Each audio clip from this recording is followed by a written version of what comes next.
Think what would happen if we hit the good senator with the whole shebang?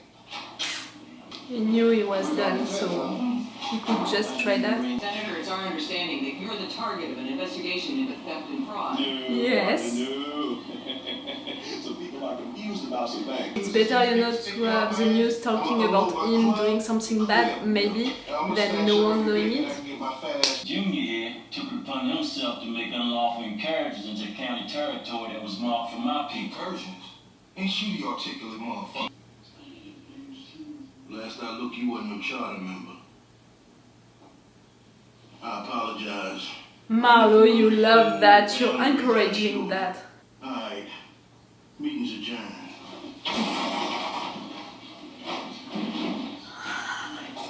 Marlo is really like,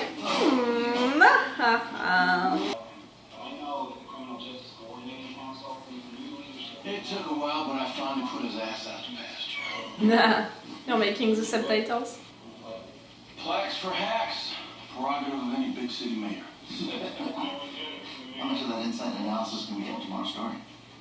Twig was the man who worked the department sources, and they're the ones that would shit all over a dog's bone show like that. What about Price at the Hall? Mayor's office is the one set up the press conference. No, a veteran in the cop shop is what gets us over a story like this. And fuck if we didn't buy ours out. Gus, I understand that you're disappointed with the cutbacks. I've been meaning to talk to you about your profanity. My profanity. The collegial atmosphere is essential. Meaning? A lot of items. Working like a real case and feel like a real case. And more importantly, it'll read like a real case. We crank this up. Lance was not the only one who's going to be thumbing through this H-file. We get sloppy, we get cuffed. What do you want me to do? What? To continue to lie, but to do it seriously. It's what? It's that! Me too. Johnny had nothing to do with it. Slim, you gonna make me hurt you, yo. Tough dog.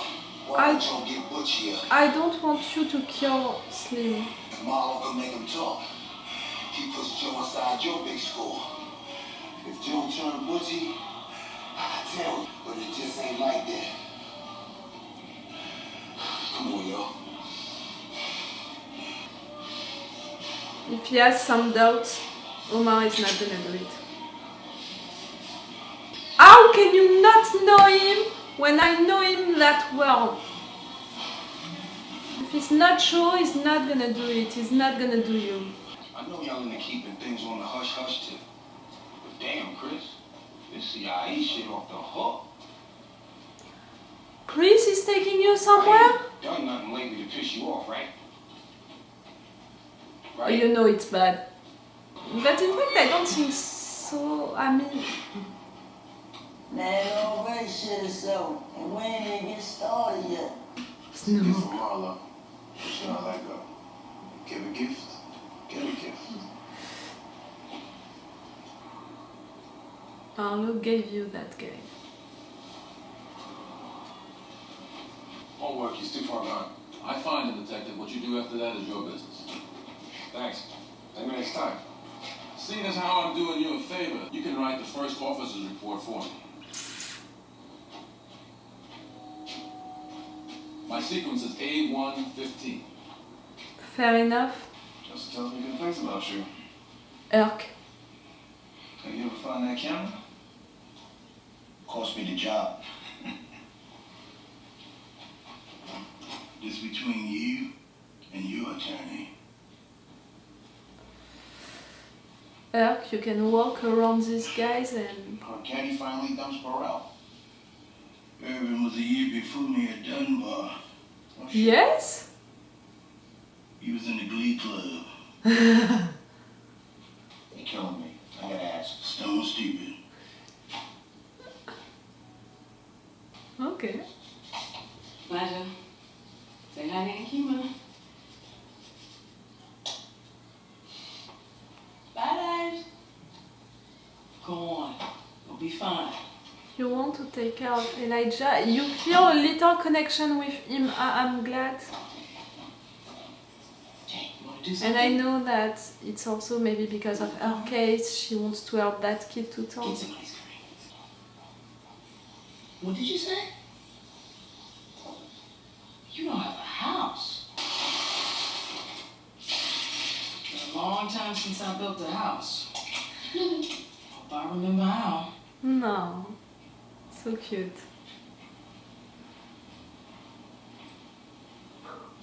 Daniels.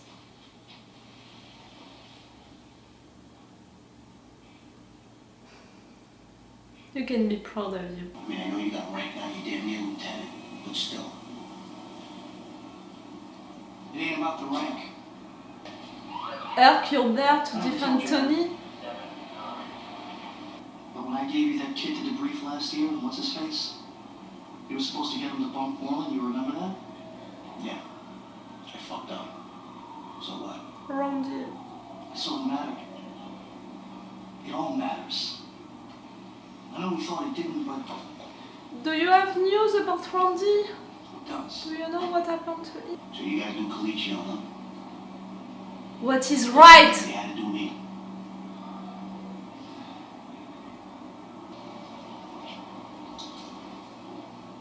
These guys are gonna talk shit about you for a while.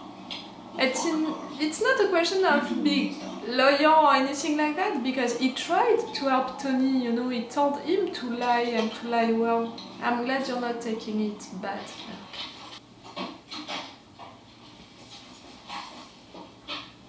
You're still coming back to the house, dirty as hell from everywhere, from there, from there, from there, from there.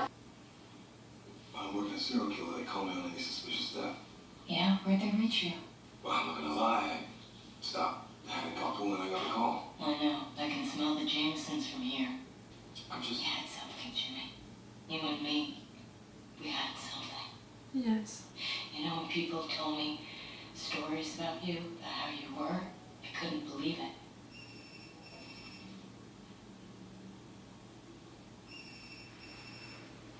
And you're gonna let her like that in the middle of this conversation for a fresh dead body for your fake case? Yeah, 10 minutes. Look, if you don't want to be here, I gotta go. Please never let him come back in your house. You deserve better than that.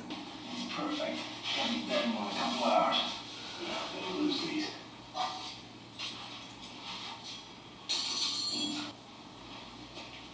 You're a twisted fuck, McNulty. That's what You're encouraging him to be like that. fella came up with the teeth. Yes, you're telling him to go further with it, like... I'll never tell my mother or my priest she saw me do this. Take it to my grave. Take it to your priest. Take it to your mother. Take it to people that you respect and who are gonna be disappointed by you. What you see in this old man? All the money you got? Your great-grandfather. First colored man to own his own house in Johnson Square. That means something. Something you youngins lost. Yeah, well, we outside when you ready. You got fretting about Omar. You want to run away, Proposition Joe, but Marlo just gave No need for that. him a gift, so he's giving you. He's giving you? My nephew. He's giving you? Boy, it was always a disappointment. Oh! It's Chris behind you. Proposition then. The last one. Just step out the way. You'll never hear from me again. I'll just disappear. It's your last proposition, Miss you for no time. Close your eyes. It won't hurt nothing. Joe, relax. Breathe easy.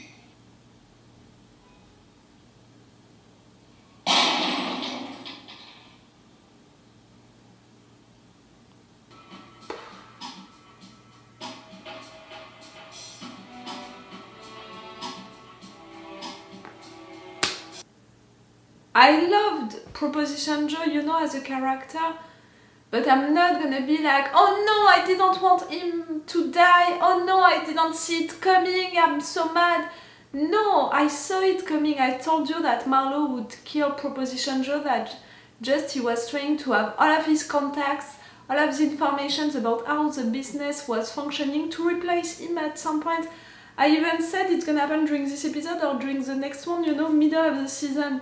So it's not a surprise for me that it's happening.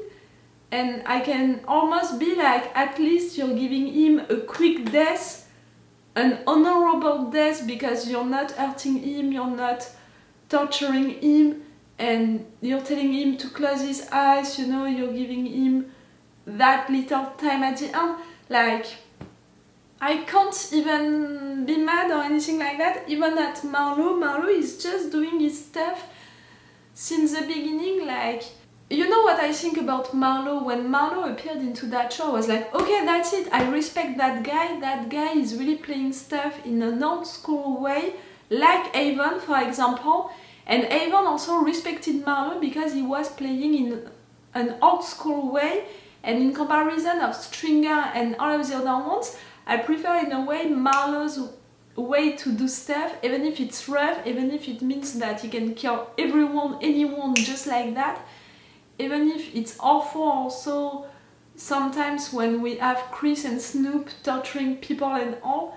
I respect his way to do business if he has to do a business. Do you understand what I mean? So right there, for him to kill Proposition Joe, I'm not surprised, I'm not mad. And you know, Joe, just before dying, making one last proposition, that's Proposition Joe. So yes, it feels right to have an end like that for a character like him who was so amazing. But it's such a change, you know, for the entire business around, and I think that everyone understood it, you know. The Greeks, they understood it. They accepted to talk with Marlo, to accept all of these meetings, and at the end, the boss, you know, accepted to talk with him because he knows what is happening into the streets, that one day you're making a deal with one guy, but that at some point that guy is gonna get killed because it's happening like that into the streets. That's the game. So for the Greeks, it's really logical to talk with one guy who is gonna come telling that he's gonna be the next leader, because hey, maybe he's gonna be the next leader and you just want to continue to make your business with the next leader, or the actual one who is gonna stay the leader. Do you understand what I mean? So I think that everyone knew it, even Levi, you know, even right there the lawyer, all of them, they knew about it, I think. Because it's how stuff are functioning. Something which is really weird for me, the fact that Proposition Joe didn't understand it. Did he really consider Marlo as one of his sons? I mean, as his son? Maybe, but for me, not that much in fact. But maybe, in his heart, maybe he was really considering him like that. But no, it's just a game.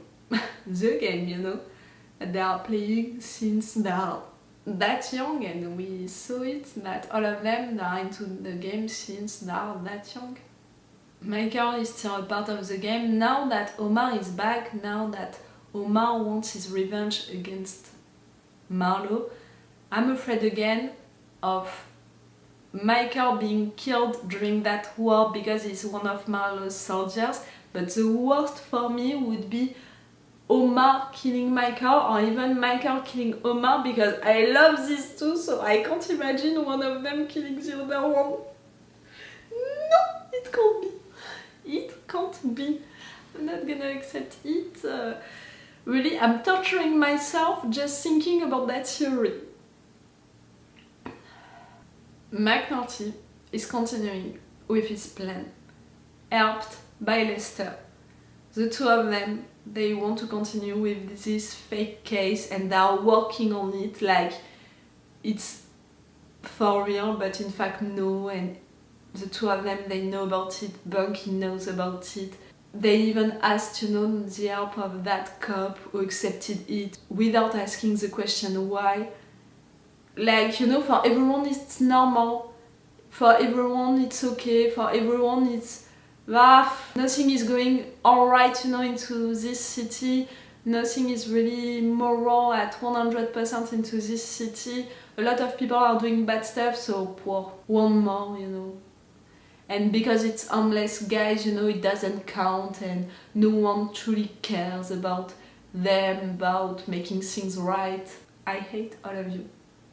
I hate all of you, and I said what I said during this episode.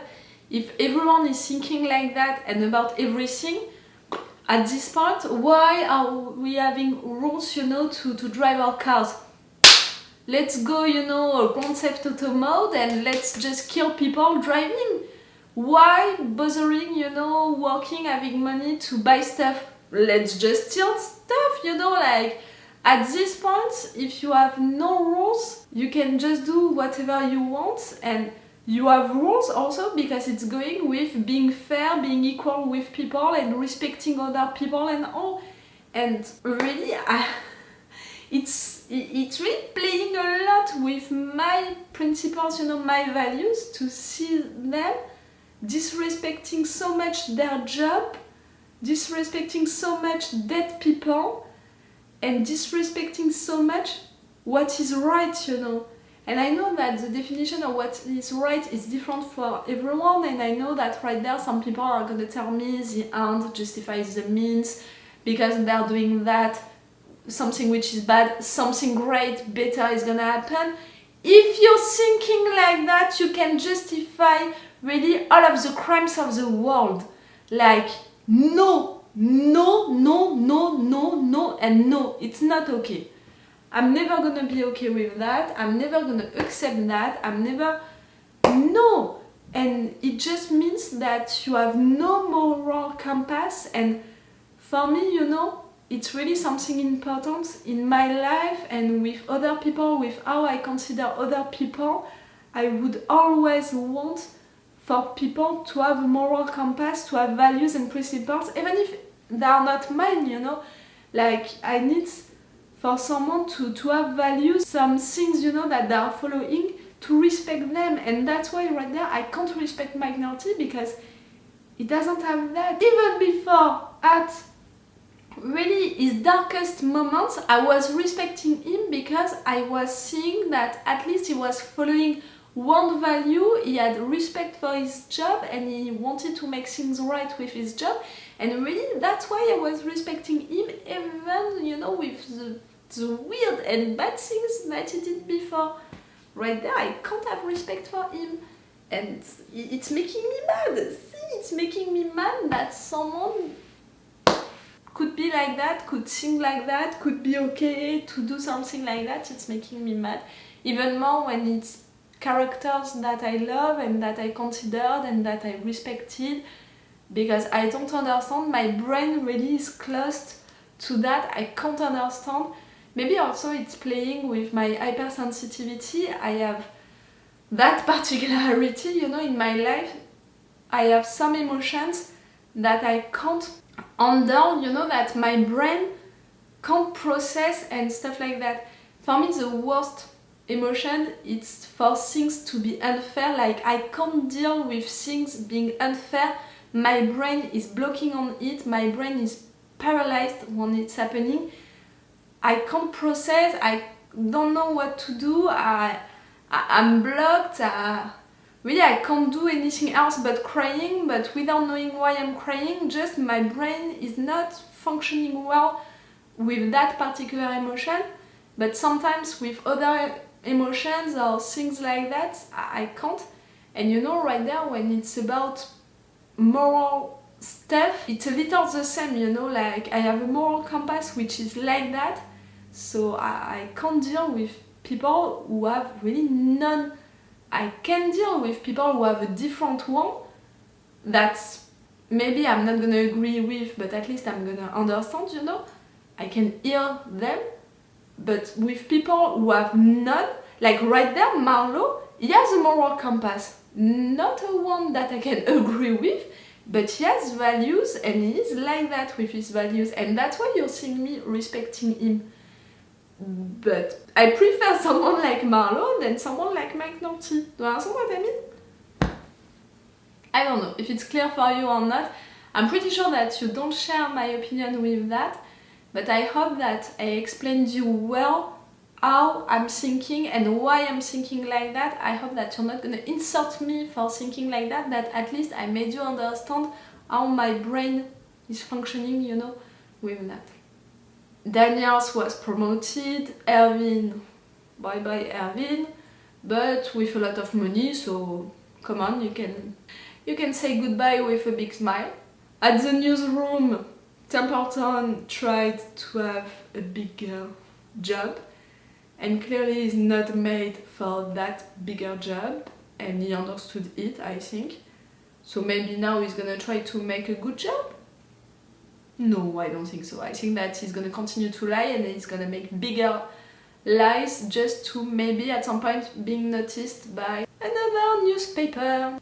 That conversation, you know, between BD and McNulty, I really hope that you're not gonna accept him back, girl.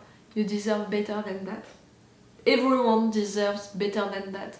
Someone who is lying to you, is unfaithful to you, who is lying about who he is, you deserve better. 2 episodes now that we didn't have news about Bubs. I didn't forget about him. But we have news about Omar, who is back in the city, who wants his revenge, who understood that it's not about Proposition Joe, but it's about Marlo.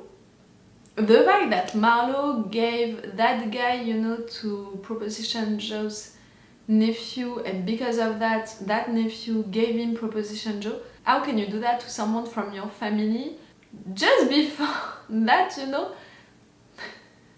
the little conversation that he had with his nephew, like, just before dying, you know, he had that little conversation with his nephew about this place, you know, my grandfather, he was around and it means something, for you it means nothing, like, yes, you were right, it means nothing for this guy to have a family, you know, to respect your family, to make things right, you know, for the honor of your family. Clearly not.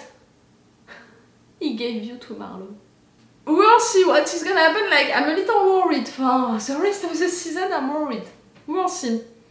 And I'm gonna see that on another day, another session I've been watching. So it's all for you and for me for today. So it's all for me for now. So bye for now. Bye. Wait a minute, Doc. Are you telling me that you built a time machine? Hey.